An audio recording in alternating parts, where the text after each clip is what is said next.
Good morning po. Are you expecting something great from God? I mean, are you expecting good things from the Lord? O naman, baka naman ang iniisip mo, baka magkaroon ng sakuna, baka magkaroon ng gano'n, or mga puro negativities. Tandaan po ninyo, ang negativities ay hindi galing sa Diyos. Hindi galing sa Panginoong Hesus yan. Galing yan kay Satanas. Sapagkat ang ministry po ng Diablo ay guluhin ang ating isip. Hindi gusto ng Diablo na tayo ay magkaroon ng kapayapaan. Nais niya na tayo ay laging merong mga suliranin, mabigat ang kalooban, laging natatakot, laging nag-iisip ng worse. Alam po ninyo, hindi po may kakaila yung mga pangyayari last week or mga pangyayaring yumanig, no? Dito po sa mga nangyari po sa kapaligiran po natin. Nagkaroon ng maraming lindol sa Tonga, 7.1. Nakita ko po kanina sa Tapos, syempre po yung nangyari po sa Myanmar saka sa Thailand, no? Ayan po. So, if you are a believer, yes, even if you are already a believer, may mga dumarating pa rin pong doubt sa isip mo. Naku, baka mangyari sa Pilipinas. Ako po ay guilty dyan sapagkat kanina naliligo ko. Puro lindol na, baka dito sa Pinas, ganon-ganon. Tapos nakarinig ako ng, ito pala yun, bawat palang kasi pag sinabing the big one, naririnig natin dito sa Pinas, iniisip lang natin dito sa Metro Manila. Pero ang totoo po niyan, ang big one, hindi lang po sa Maynila yan, hindi lang po sa Metro Manila. Bawat province pala, merong the big one. Ibig sabihin, yung pinakamalakas na lindol na pwedeng tumama sa isang province, sa isang lugar, sa Pilipinas, yun po ang kinoconsider na big one.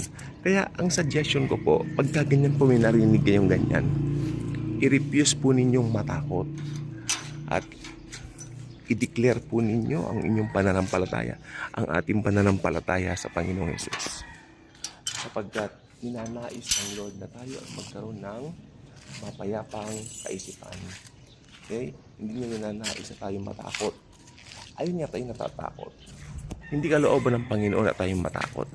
Sapagkat ang takot ay nagdudulot ng maraming hindi maganda sa buhay natin. Pwede kang manervyos, magkaroon ka ng sakit. Alam niyo po ba karami ng mga nakikilala ko nagkakasakit sa puso, nag-uumpisa po yan sa simpleng takot. Ninenervyos sila.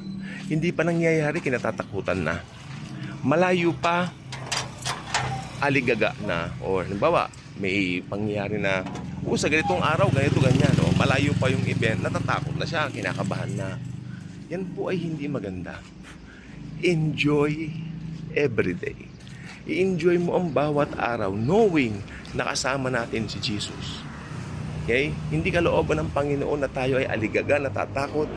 Natatakot, bakit ka natatakot? Ano ang dahilan mo, bakit ka natatakot? Wala, hindi mo lang alam, natatakot ka. Wala lang, natatakot dahil wala lang. Minsan ganun pong talaga. Minsan hindi po natin alam, pero pag ganyan po, delikado. Ayan, di ba? Dahil tayo po ay hindi create ng Panginoon para po matakot.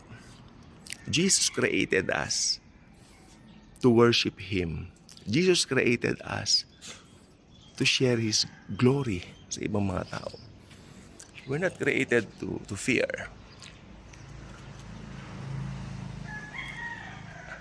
Dahil tayo po ay Kanyang mga anak, mahal po niya tayo. Amen? Tayo po ay Kanyang iingatan. So, hindi pa nangyayari, kinatatakutan na. Yan po yung mga ugali ng mga taong pwede kong sabihin walang kumpiyansa, walang pananampalataya. Pwede na rin po yun. Although they know that there is God, that there is Jesus, there's the Lord, pero hindi pa man nangyayari, natatakot na po sila. Parang nawawala ng pag-asa. May mga ganun pong tao. Kaya nga po yung iba, di ba, pag may nagkaroon ng problema, nag-suicide, nagpapakamatay po. Ang gumagawa po nun yung mga unbeliever mostly.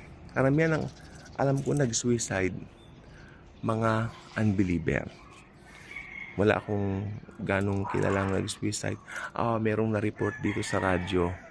Dati, bata pa ako noon pero may nabalitaan ako na anak daw ng pastor nag-suicide, something like that. Ligtas ba yon? Pinatanong ako ngayon, ligtas ba yun? Ang sagot ko, unang-una anak siya ng pastor. Okay. Yung pastor ligtas dahil kung sigurado talaga siya salvation niya, ligtas siya. Yung anak niya, maski anak siya ng pastor, kung hindi tumanggap sa Panginoon yun, wala rin. Kasi hindi ko mo sumasama sa mga simbahan, gumagawa ng gawaing pang-Kristyano, ay ligtas na. Tandaan nyo, ang kaligtasan po si Kristo lang po. Amen? Yun lang po. At pag na kay Kristo ka, may sandigan ka. At hindi ito reliyon. Hindi ito organisasyon. Hindi ito samahan. Hindi po ito kaugalian. Hindi ito tradisyon. Ito ay kalayaan na tanging kay Hesus Kristo lang matatagpuan. At kung hindi mo alam yung mga katotohanan yan, talo ka talaga. Amen? Kaya gusto ko kayong hikayatin, gusto ko kayong sharean ng pag-ibig ng Panginoon sa bawat araw. Kaya ako'y nagpapasalamat dito sa TikTok. Binigay nila ditong TikTok para magamit lahat ng platforms, actually social media, YouTube especially. Maganda po na ipaparating yung mensahe ng biyaya, na ipaparating yung mensahe ng pag-asa, na huwag tayong magugulumihanan at matakot. Wala naman pong mangyayari kung matatakot tayo. Bakit tayo matatakot? Ano nga ba ang dahilan? Bakit tayo matatakot? Dahil ang nasa likod ng takot, natitiyak ko ay ang dyablo. Gustong alisin ni Satanas ang pananampalataya natin sa Panginoon. Gusto ni Satanas na tayo ay laging natatakot. Ang takot walang gagawing maganda dahil igugupo ka niyan. Paglaon, igugupo ka niyan. Wala kang magiging kumpiyansa sa sarili mo. At lalabas pa minsan kahiya-hiya ka, katawa-tawa ka. Dahil natatakot ka. Hindi ba may mga nakakatabig na mga baso, pag ganun nang aaliga, at ito pa mong nakakahiya. May kilala po akong, sa mga kumakain, sorry po. May kilala po akong taong natatakutin. 19 years old lang hindi mo sabihin na, uy, matanda na kayo natatakot. No, 19 anyos. Ano siya? Napauo sa kanyang salawal dahil sa sobrang takot niya. Ba't ka ba kinakabahan? Ako, wala lang, parang natatakot ako. No. Sabi niya, umaattend po siya sa isang Christian church. Sabi ko, ikaw ba meron bang preaching yung pastor ninyo tungkol sa takot? Meron bang preaching yung pastor niyo tungkol sa confidence na pwedeng ibigay ni Kristo sa'yo? Iba naman daw yata ang tinuturo doon, parang puro pagsunod sa utos, mga ganon. No. Sabi ko, pag ganyan, hindi ka lalago.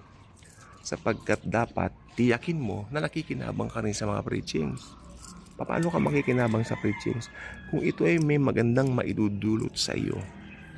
Pero kung ikaw ay despite na nakikinig ka ng mga preachings, natatakot ka pa rin, aligaga ka pa rin, hindi ka mapakali, ina-anticipate mo ang bad. You only anticipate bad things. Mga ganyan ito po ay hindi maganda. Dahil ito po ay makakaapekto sa pagkikitungo mo rin sa ibang tao. Wala kang kumpiyansa dahil iniisip mo hindi pa nangyayari, parang may pangit ng mangyayari sa'yo. Hindi po yan maganda. So tayo po bilang mga anak ng Diyos, anak tayo ng Diyos John 1:12, sa lahat ng tumanggap sa Kanya, sila ay pinagkalooban niya ng karapatan na maging mga anak ng Diyos. Anak ka ng Diyos, matatakutin ka. Parang hindi yata tama, parang may mali. Diba? So we really need to check our own identity in Christ. If you know your identity, nasa win-win solution ka. Dahil kahit anong gawin ng dyablo na distraction sa isip mo, i-distract ka man o ano mang gawin niya, alam mo hindi siya magtatagumpay. Dahil tayo ang tunay na mananagumpay. Actually, tayo pong mga believers, more than conquerors. Si Jesus ang nag-conquer sa cross, siya po ang mananagumpay. Pero tayo po ay more than conquerors na kinabang ng kanyang tinapos na gawa sa krus ng Kalbaryo. Thank you very much. God bless us.